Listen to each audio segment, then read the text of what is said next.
ఈ తెలంగాణ రాష్ట్రంలో కాంగ్రెస్ పార్టీ వచ్చిన తర్వాత టోటల్గా అన్ని రంగాలు మొత్తం కూడా నిర్వీర్యమైపోతా ఉన్నాయి. వీళ్ళ మహిళలు కానీ, లేకపోతే రైతులు కానీ, రైతు కూలీలు కానీ, ఉద్యోగులు కానీ, నిరుద్యోగులు కానీ, కార్మికులు కానీ, అన్ని రకాల రంగాల్లో కాంగ్రెస్ టోటలీ ఫెయిల్యూర్.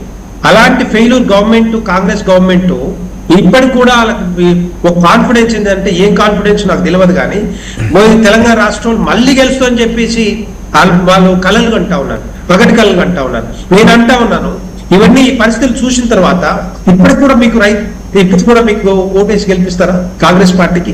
ముందు రేవంత్ రెడ్డి గారు కొడంగల్లో గెలుస్తారా? ఎమ్మెల్యేగా ఆయన గెలవాలి, కాంగ్రెస్ పార్టీ గెలవాలి. అప్పుడే కదా ప్రభుత్వం వచ్చేది. ప్రభుత్వం వచ్చిన తర్వాత అప్పుడు కదా 2034లో మరి మళ్ళీ కేంద్రంలో చూసుకునేది. ఆ విధంగా ఒక్కొక్క రాష్ట్రం మీకు కోల్పోతా ఉంటే, ప్రతి రాష్ట్రం, ఏ రాష్ట్రంలో ఎన్నికలు జరిగినా కాంగ్రెస్ పార్టీ గల్లంత అయిపోతా ఉంటే, ఇప్పటికి కూడా మీకు పగటి కళలతోటి ఇది జనాలను డైవర్ట్ చేసే అవకాశం చేస్తా ఉన్నారు కనుక మీరు ఎట్టి పరిస్థితుల్లో గెలవలేరు. ఇక గెలవరు కూడా. ఎందుకు చెప్తున్నా అంటే, క్లియర్ గా శ్రీనివాస్ గారు కొన్ని సమస్యల గురించి చెప్తాం.